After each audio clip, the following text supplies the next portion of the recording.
মিশনের যে যারা ঠিকাদার আছে তারা আজকে কি ব্যাপারে আপনার কাছে ডেপুটেশন দিয়েছে? জলজীবন মিশনের শিবগঞ্জ ডিস্ট্রিক্টের যারা জলজীবন মিশনে কাজ করে ওরা আজকে আমার এখানে এসেছে।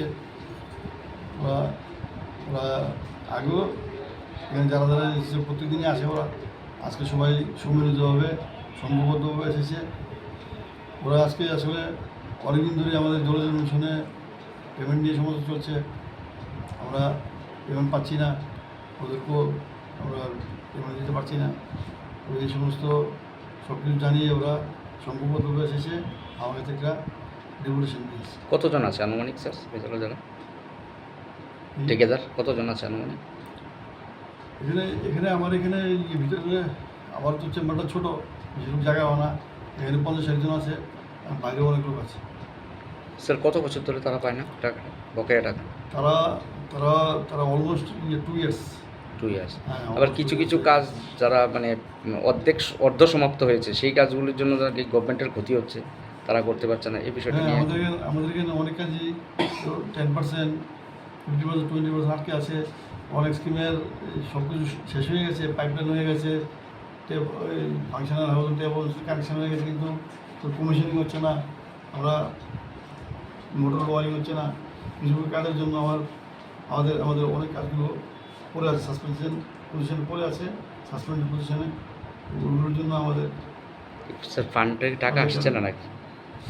ফান্ড আমরা আমাদের উপর থেকে বিভিন্ন ধরনের আমাদের টার্গেট দিয়ে দিচ্ছে। হ্যাঁ, বিভিন্ন ধরনের জিও টেকিং কিছু আমরা সবগুলো ফুলফিল করছি। আমাদের বলা হচ্ছে ফান্ড আসবে আসবে আসবে, ফান্ড আমরা ওয়েট করছি, ফান্ডের টার্গেট করছি। তাহলে স্যার জলজীবন মিশনের আসল উদ্দেশ্যটা তো বাস্তবায়িত হচ্ছে না, তাহলে কি বলবেন? আসল উদ্দেশ্যটা টাকা না আসলে কাজ করবে কেন, কোথা থেকে? বাস্তবিক বলতে জলজীবন মিশনে আমরা তো শিবগঞ্জ ডিস্ট্রিক্ট আমরা 86.5% অলরেডি রিসিভ করে ফেলেছি আমরা। হ্যাঁ, আমরা রিসিভ করে ফেলেছিলাম, আর আমাদের কিছু বাকি ছিল। আমি পার্সোনালি মনে করি এই ফান্ডের সমস্যাটা না থাকলে এর জন্য 100% হয়ে যেত। স্যার আপনার নামটা? স্যার আমার নাম সুবিধা এক্সিকিউটিভ। Thank you sir. আপনারা ডিডব্লিউএস এর এক্সিকিউটিভ ইঞ্জিনিয়ারের কাছে কী বিষয় নিয়ে আপনারা ডেপুটেশন দিয়েছেন? আমরা ডিডব্লিউএস এর জেজেমে একটা কন্ট্রাক্টর অ্যাসোসিয়েশনের তরফ থেকে আমরা গেছিলাম। আমরা দীর্ঘ 2 বছর আড়াই বছর ধরে আমরা কাজ করে চলেছি, তার এখনও পর্যন্ত কোনো পেমেন্ট পাইনি। অনেক কাজ আছে যেগুলো 90% হয়ে গেছে, সেগুলোরও কাজ পাইনি। অনেক 50% হয়েছে, কাজ হয়নি, কাজের আমরা পেমেন্ট পাচ্ছি না। অনেক কন্ট্রাকচুয়াল স্টাফেরা আছে যেগুলো আমাদের মধ্যে দিয়ে পাম্প অপারেটর পাম্প চালায়, এমার্জেন্সি গাড়ি চালায়, তারাও পেমেন্ট পাচ্ছে না।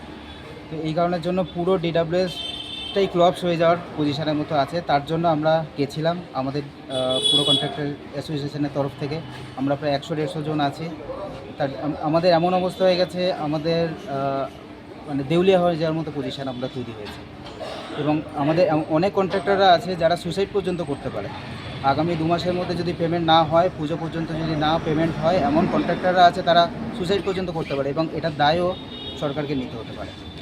এই জন্য আমরা সরকারের কাছে, সরকারের মাননীয় মুখ্যমন্ত্রীর কাছে আমাদের কাছে একটাই অনুরোধ, যে আমাদের একটা দৃষ্টি আকর্ষণ করা, যে এই ডেপুটেশনের মাধ্যমে যাতে উনি যেন এটা আমাদেরকে দেখেন, এবং দিল্লির থেকে যেই ফান্ডটা আসার কথা আছে সেটা যাতে ইমিডিয়েট আসে, এবং সাধারণ মানুষরাও যেটা জল পায়।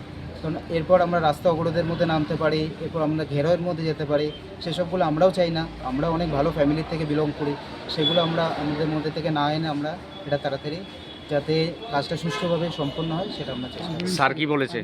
এছাড়া আমাদের অনেক পারফরমেন্স ব্যাঙ্ক গ্যারান্টি আছে, অনেক ইএমডি আছে, কাজ শেষ হয়ে গেছে, 1 বছর 2 বছর আগে হয়ে গেছে, সেগুলো পর্যন্ত আমরা রিলিজ করতে পারছি না। সেগুলো যদি আমাদের রিলিজ হয়, সেগুলো হয় অনেক আমাদের ফার্স্টারে সেকেন্ডারে হয়েছে। হ্যাঁ, আজকে পেমেন্ট হবে, নেক্সট মান্থে পেমেন্ট হবে, এইভাবে করতে করতে সেটারও পেমেন্ট হচ্ছে না। আমরা ডেলি একটার পর একটা আরও গর্তের মধ্যে আমরা পড়ে যাচ্ছি। এটা আমাদের পক্ষে আর দীর্ঘ টাইম ধরে আর চালানো সম্ভব হচ্ছে না। এটা আমরা একটা সুষ্ঠু প্রতিকার চাই আমাদের মাননীয় সরকারের কাছে। স্যার কি বলেছে? স্যার তো আমাদের সঙ্গে আছেন, স্যার আমাদের চেষ্টা করছেন আমাদের পর্যন্ত, যে আমাদের জন্য সব জায়গায় উপর পর্যন্ত পাঠানোর জন্য। ওনার তরফ দিয়েই আমাদেরকে যেতে হবে, ওনার মাধ্যমেই আমাদেরকে যেতে হবে, এক্সিকিউটিভ স্যারের মাধ্যমে। এবং আমরা রিপোর্টার সব ভাইদেরকেও বলছি যাতে আমাদের কথাটা